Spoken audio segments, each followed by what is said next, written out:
Hey guys, Mike here. I'm kind of jacked about today's podcast because I'm starting my first Just a Thought for Leaders. Basically, what this is going to be is just some thoughts for you to be able to lead well, whether it's your family, whether it's a business, whether it's a ministry. I'm just going to share some thoughts that I've acquired over 35 years of leading in different aspects and different ways. And hopefully it will help you just be a stronger and better leader. Because, if you're a man, no matter what your occupation is, no matter where you're at, you're going to be leading somebody and you're going to be leading them somewhere. And so my hope through this Just a Thought is going to help you to just be a stronger and more confident leader. And so we'll see. All right, so this is the first one.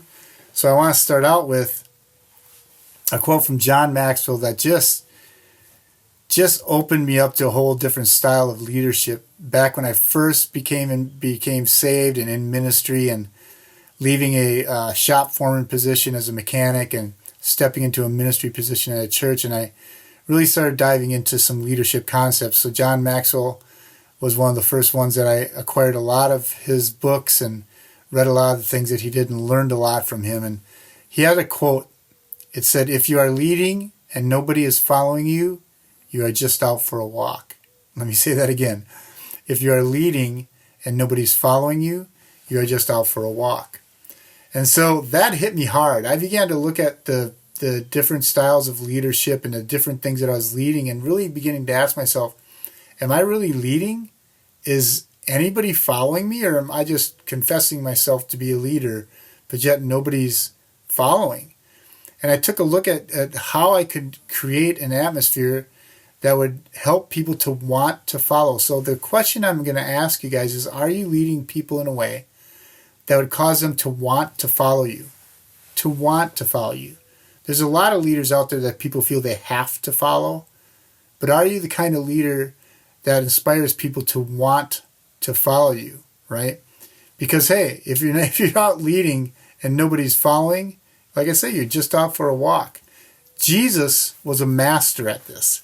Jesus, even the Pharisees that hated him and wanted him dead, still followed him everywhere. He lived a life that caused people to want to know what he was going to say next. What was he going to do next? He just lived that way as a leader, where so many people just couldn't wait to see what he was going to do and where he was going to go. That's the kind of leader I want to be. I don't want to have to force somebody to lead. I don't want to force my family to do what I say. I want to be the type of leader that leads in a manner that causes people to say, you know what, I can't wait to see what Mike's going to do next. I can't wait to see what he's going to say next, okay? So that's the kind of leading we want to do. And so the first thought I want to bring to you is this. Don't create a list of demands and expectations. Whether you're a CEO, whether you lead a certain part of the company, whether you're in ministry or whether you're in your family, don't lead with demands and expectations. Now, I know there's got to be expectations and demands fulfilled in order to move a company forward, in order to get the revenue that we need, in order to reach the people that we need when it comes to a ministry. I understand there's expectations and demands, but that can't be the only way that you lead. If you just lead in that way, people they'll have to work for you, right? They'll have to try to fulfill all your demands and expectations. And when they don't, they feel like they're going to get fired. They feel that they let themselves down. They feel like you're lording it over them, as the Pharisees did, right? And so don't be that kind of a leader that just leads with demands and expectations. Instead, be a leader that creates a list of dreams and aspirations. When you can lead with dreams and aspirations, not only for the company or the ministry, but give them dreams and aspirations for themselves, you're going to see more people want to be led by you. And here's the example I have. Happened to me many years ago when my kids were little, very small. I think the oldest one, my son, I think was 7 or 8, and then 2 little girls underneath him. And I'll never forget when I first started in ministry, Sunday was a work day for me. So Saturday was really my only day off. And so guys, I don't know if you've done this before, but Friday night, you got a day off. There's things that need to get done around the house. So before you go to bed, you got these lists of expectations that you're going to get done by, tomorrow when you wake up, right? So that's what I did.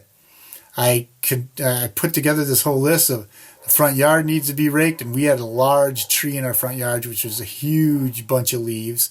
The garage needed to be cleaned. The back patio needed to be swept. The pool needed to be cleaned. The garden beds need to be weeded, right? So I woke up with all these expectations that these are the things and the demands that I'm going to get done today. So I come down, have breakfast with my kids. And I said, all right, you guys, it's time to go to work. Here's what we're going to do today. We're going to get the leaves raked in the front yard. We're going to get the garage cleaned. These are the things, before we do anything else, these are the things we're going to get done. And of course, my kids are like, but Dad, I wanted to play with so-and-so, and I wanted to go swimming. Yeah, well, that's after. Once we get this done, we're going to get this done first, then you can do that. But outside of that, let's go. Let's get it done. See, I don't know about you, but have you ever just thought to yourself, they should be on the same page as me? I mean, they should be thinking the same way I am thinking. And I know you as a leader in a company and a leader in a ministry has had this happen to you before, where you sat in bed and prayed or whatever you decided to do, and you got all these thoughts and all these changes you want to make. So you had a meeting and you just launched them out, all these expectations and demands, and expecting them all to be on the same page you are, right? It doesn't work, right? So I got these kids with their long faces kind of like, he's taking all the fun away. And we go out to rake the front yard. And and of course, within the first 3 minutes, one's tired and the other one has to go to the bathroom and doesn't return for 20 minutes. And the other one, I don't know, just kind of disappears. So I'm looking for the kids, getting them back, putting the rake in their hands, raking the yard. And so we finally get this huge pile of leaves, right, raked up. And I said, all right, you guys, I'm going to go get the leaf bags and we're going to bag these up. I start walking into the garage and all of a sudden I hear this, woo, yeah, well, stop it. Oh, don't do that. That they're having fun, right? I turn around and look, and they are destroying the leaf pile. They're throwing leaves everywhere, up in the air, at each other. They're jumping in them. And of course, what do? Hey, you guys, what are you doing? You're wrecking the progress that we made. What are you doing? This isn't the time for fun. This is the time for work. Now you got to redo everything that you already did. Now you got to re-rake the lawn because you messed them all up again. So get the rakes and start raking them up. And they were just distraught. I mean, they were just like, oh my gosh, Dad's yelling at us, right? And so they pick up the rake and they start raking, and I walk into the garage and I get this check in my heart saying, Mike, stop leading your kids like a boss and go have fun with them. I came to the realization that it's not just about leading with demands and expectations, because you know what? You may have a lot of people do a lot of things for you, but they're not going to want to do them for you. So I jumped in the leaves and I started playing with them and I started burying them in the leaf pile. Why am I telling you this story?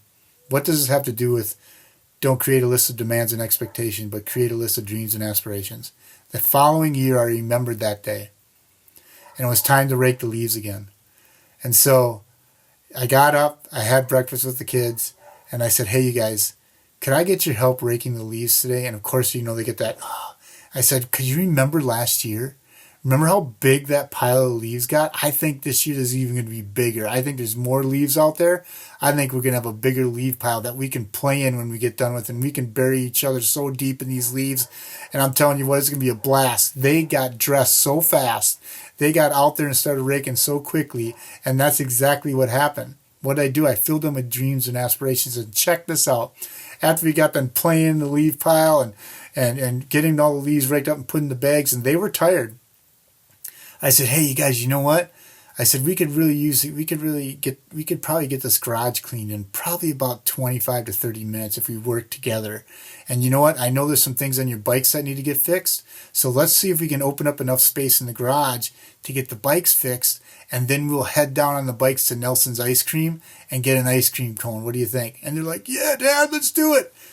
Worked out fantastic. So that's what I'm talking about. That's just kind of an example of a home thing that I did with my kids, and it works. And I'm telling you, if you don't think it's going to work for your company or ministry, it will, man. Everybody would love to have dreams and aspirations instead of demands and expectations in their life. Give it a try, see what happens. The second thing is, don't always give the answer to their questions. When you have people that you're leading come up to you and ask you questions, and you're constantly giving them the answers to the questions, I'm telling you right now, there's something that's just not good about that. Now, for the longest time, I thought that's who I was, especially in ministry. I thought I'm going to give all the right answers, all the right scripture verse. I'm going to give them to any question that they have. I'm going to make sure and give them the one answer that's going to change their life forever. It's going to change their heart forever, right? So they kept coming to me with more questions and more questions because I was giving them the answer. I figured out a better way, all right? Because here's the deal. If you answer all their questions, they will always come to you for answers all the time, right? And they probably won't do anything before you give them the answer to a question instead of figuring that question out on their own. And so I instead of always giving the answer to their questions, help them discover the answer by questioning them. It's so cool. Jesus did this all the time. They would ask Jesus a question and he'd question them back, right?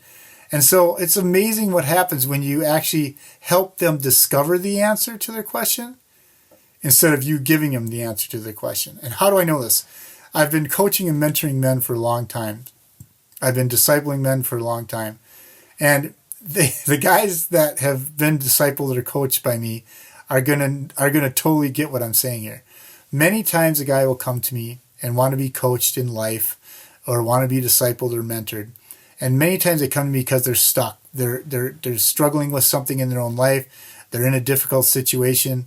And many times when they start to explain to me what's going on for 25 to 30 minutes, they'll say these phrases.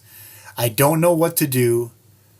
I don't know the answer. I just don't know what to do anymore.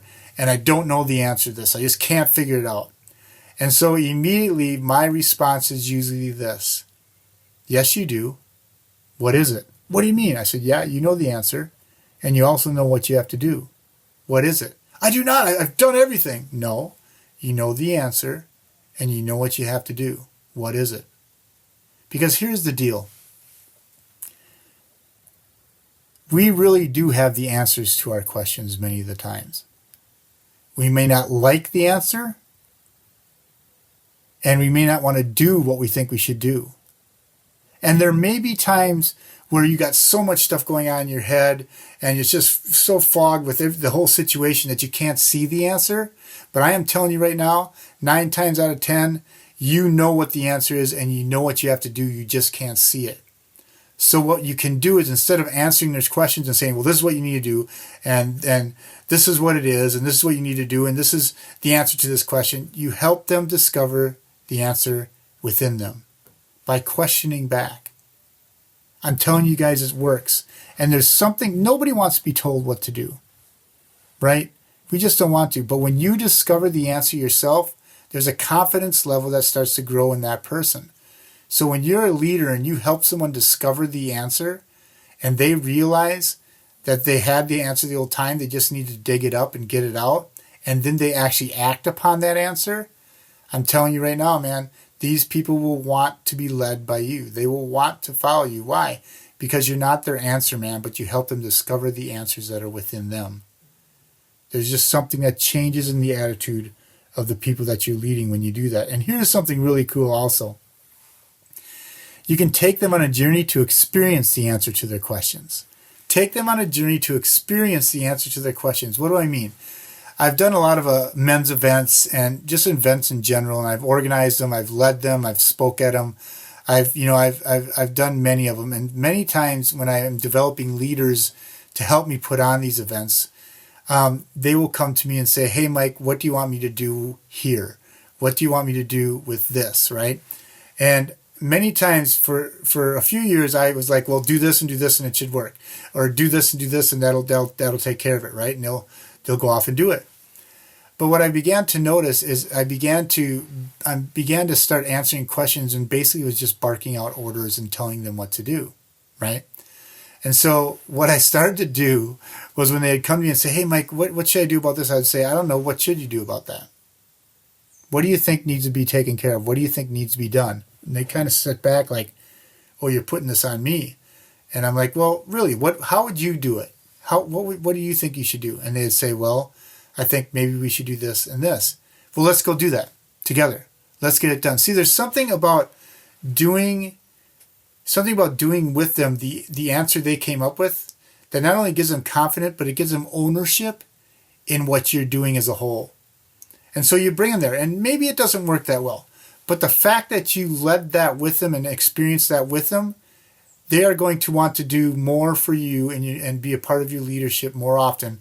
Why? Because you worked with them through it. And many times it's a great suggestion and it ends out working well, and they start to build the confidence in themselves that they could answer a lot of these questions themselves. I'm telling you guys, it takes the burden off you as a leader when you have strong thinking people under you that actually know that they can come up with the answers themselves. It's amazing. And then when you do it with them, like I said, you're experiencing that through that with them. And there's this want to that develops between them and you wanting to work together to achieve great things. So you know what I'm saying? Take them on a journey to experience the answer to their question. All right.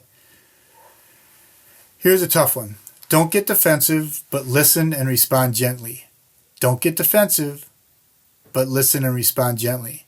Have you ever had someone that should just know something by now? Have you ever had that guy or that person that you're leading who's been working for you for 6 months or been involved in your leadership for 6 months, and they keep coming back for the same answer to the question? They keep coming back for reasoning to do something and they should know it by now? Well, my question to you is this. Have you ever actually showed them how to do that? Example, 5-year-old son, right? 5 years old. He wanted to go play with his friend. I said, go clean your room. He went upstairs. He came back down in like 5 minutes, said, I'm done. I went upstairs and I looked at his room and he just pushed everything off to the side. I'm like, this isn't clean. Clean it up. I want you to clean your room. And so I said, I went back downstairs. 10 minutes goes by. I walk up. The bed's kind of made, but not really made. He just kind of pulled the covers up. He pushed stuff under his bed. I'm like, this is not how you clean a room. You're either going to get your room clean right, or you're not going to play with your friends. And he said to me one day, you've never showed me how. I don't know what to do.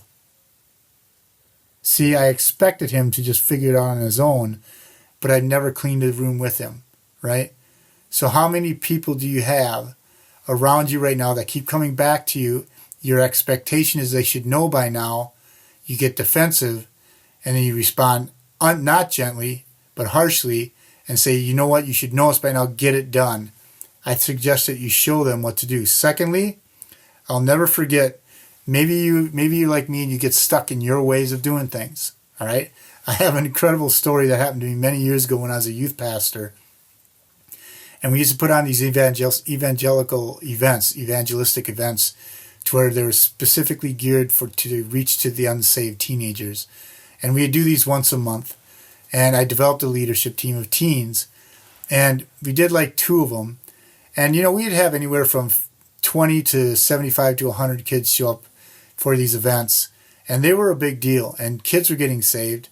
And I had, during the putting together the third event, I had a team leader come up to me and say, Pastor Mike, could we, instead of doing 5 songs in a row for the service, because what we do is we do a lot of activities, a lot of fun, then we'd do a worship service, then I'd give a short salvation call, and then we'd call kids up to accept Christ in their life. And he said, could we do something a little different this time? I was like, what's that? He said, after 2 songs, can we take a break, go out and do this egg activity that we had planned, this egg competition, and then come back in and do another 2 songs instead of 3 more songs and finish worship.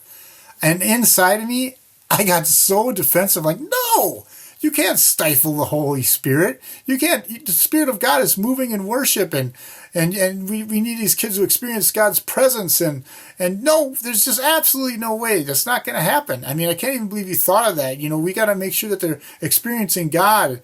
And I said, so, I just don't think that's a good idea. And I turned and walked away, and I got the check in my heart again. And it just said, listen to him. Listen to him. So I turned back around. I came back about 20 minutes later, and I went up to him, and I was like, you know what? Let's give it a try. And I said, why would you want to do that? And he said, because I notice kids, especially that don't know Jesus, they're very uncomfortable, and they don't know what to do when it comes to praise and worship. So I think a break would help them. So sure as heck, we did 2 worship songs, came out, did this egg competition, went back in, and did the other 2 songs. We didn't do 3 more, did the other 2. And we had a bunch of kids come up and accept Christ in their heart. And here's what the cool thing was. There was 3 different teenagers that came up to me after the service was over and it was hangout time that came up to me at different times and said, "Thank you for stopping that singing after those 2 songs. I felt really uncomfortable. I've never seen people raise their hands before. I didn't know what to do." And that break really helped me to open my heart more a little bit to what was going on. So I just want to thank you. Now, they all didn't say the same way, but they said the same thing. And so you know what I'm saying? I got defensive and I responded harshly when I should have not done that. I should have listened to him fully and responded gently. So that's a little example of one of the times that's happened to me. Another thing is to be careful not to conspire against them because it kills momentum. Now, this is huge in ministry for sure. And this usually happens from those that you're leading that don't like the way you're leading. They usually conspire with other people that feel the same way, and then they start talking bad about you as a leader. But I've seen this oftentimes in ministry, and I've seen it. I've even done it. I'm sorry to say I've done it, and I've had to go back and repent and ask for forgiveness.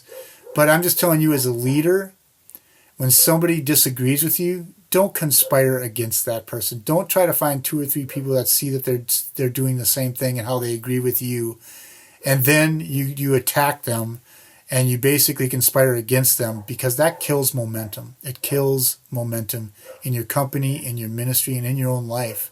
It just kills momentum. So instead of conspiring against them, you should inspire for them. Be on their team, all right? This will bring life and momentum, all right? It'll bring life and momentum. What do I mean by inspire for them? They may disagree, and they may actually conspire and grab a bunch of people that disagree with them. Have the conversation with the leader. Sit down with them. Inspire for them. I can totally understand why you feel this way. I can totally see what's going on here. Explain to me. Talk to me. What can we do? Because I am for you in this company. I am for you in this ministry. I am for you, son and daughter and wife in this family. So be careful not to conspire against, because it kills momentum. Instead, inspire for them, and that will bring life and momentum back. All right? Be on their side. Hear them out. Why do they feel the way they feel? If anything, you may still disagree, but at least you'll come to an agreement to disagree. And whether that person stays or goes, make sure that you're always talking inspiring words about them to other people. Next, try not to get stuck in the now. Rather, lead with a vision for the future. People want to be part of something that is bringing good to the world. Every person wants to be part of something that's bringing good to the world. So, man, Jesus wants to get to this so well. Try not to get stuck in the now, right? In the now in your life, in the now in your company, in the now in your ministry, trying to fix everything that's broken, you're just stuck in the now, right? No, lead with vision for the future. When you lead with vision for the future, the now will take care of itself. When people are inspired to move forward in life and to achieve a vision and a purpose and a dream, I'm telling you right now, those things that are happening at the moment, they will figure out how to get through that because they want to reach the goals and the vision that you have. So try not to get stuck in the now. Rather, lead with a vision for the good of the future. All right? People just want to be a part of that, and it's so big time right now. There's so many terrible things going on in our world, and people just need someone to speak of good things that we're trying to aspire to. All right, we're putting a vision forth, because without a vision, people perish, the Bible says, right? So give them vision all the time. Don't get stuck in the now. Well, that's some thoughts. Once again, if you are leading and nobody is following you, you're just out for a walk. So the question is, are you leading people in a way that would cause them to want to follow you? All right. Are you leading people in a way that would cause them to want to follow you? How do you do that? Don't create a list of demands and expectations. Create a list of dreams and aspirations. Don't always give the answer to their questions. Help them to discover the answer by questioning them. Take them on a journey to experience the answer to their questions. Don't get defensive, but listen and respond gently. Be careful not to conspire against them, because it kills momentum. Instead, inspire for them, and this will bring life and momentum back. And try not to get stuck in the now. Rather, lead with a vision for the future. All right? So those are just some thoughts. Hopefully they help you as a leader. And I'm gonna give you the next quote for the next podcast. So hopefully it'll cause some curiosity. It's another John Maxwell quote, and I'm gonna be talking about this quote and how you can achieve this. But it says the only reason it's lonely at the top is because you took nobody with you. The only reason it's lonely at the top is because you took nobody with you. All right, man. That's what I got for now. Strength and honor. We'll talk to you soon.